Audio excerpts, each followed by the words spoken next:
Hey everyone, it's KL with Weeby Weave, and I am working on a project and thought I would just go ahead and show you what I'm doing. There's been a lot of questions about how do you add beads to your coil rows, and I see a lot of beautiful projects with beads. So this is the way I do it, but I've also done it different ways. So it just depends on what look you're going for. But everyone's been doing some beautiful work out there, so I want to tell you that. So I'm using some Crawford Irish linen, and it's 4-ply. I've got my pliers because, and this is actually where I keep my needle. It's like right here in my pants. It's just poked in. I don't know if you can see that. Okay, so I'm using these little itty bitty tiny beads right here. They're small. So you're going to need the pliers. And the reason you need pliers is because when you're pulling your little tiny bead and little tiny bead hole up, it's got to go through both of these pieces of thread. And so sometimes it gets stuck. This is a little tiny needle, but just have your pliers ready.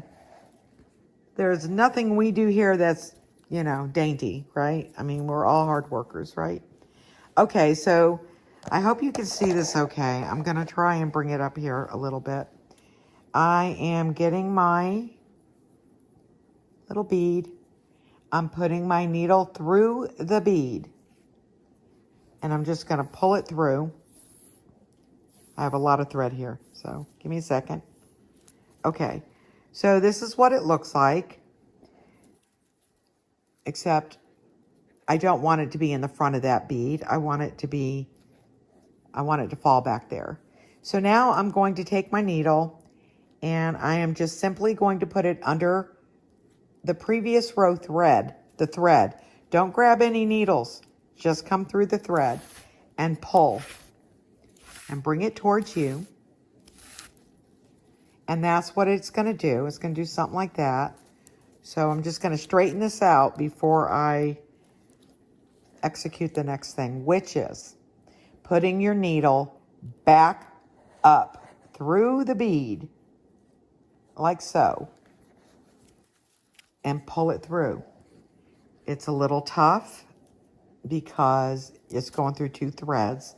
So just give it a little yank, little pull, and then,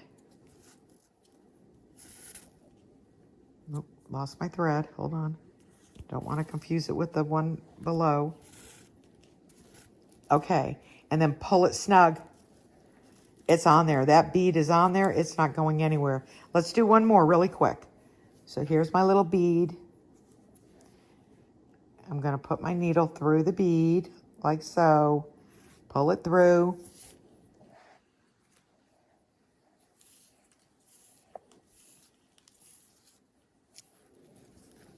It looks like that, but remember, you're just going to move it over there. And then you're just going to bring this back through here like this. And remember, just through the thread. Don't catch any needles.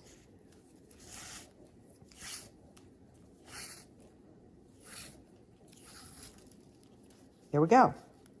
So now I'm pulling it a little bit tight. And now I'm going to go back up through the bead, through the hole. Get in there. There we go. Oh, look, I did it without even having to use my pliers. And then just pull on that thread and, make it snug. Pull it tight. There, it's on there. And so that's what it looks like, okay? Front and back, they both look the same. Nothing, it's just kind of like even. Okay, that's it. Just a quick little lesson. If you need any more information, let me know.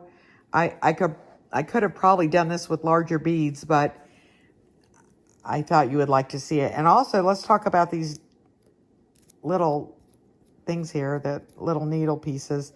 I just pop it off like that and throw it in my little bin over here beside me. You're never going to see it. You're never going to see them. And also, let's talk about pine needles real quick. These were some that I got. They were older. They were outside for a while before my son sent them to me. But they're fine. You're not going to see anything. I mean, they all look like pine needles. At the end of the day, they just look like pine needles. So he's getting ready to send me about 50 pounds, which will be really nice. I thought about sharing them and putting them in my Etsy shop, which is Weeby Weave. But I'll let you know if I end up doing that. But there you go. There's your lesson for today. Y'all have a good one, and bye for now.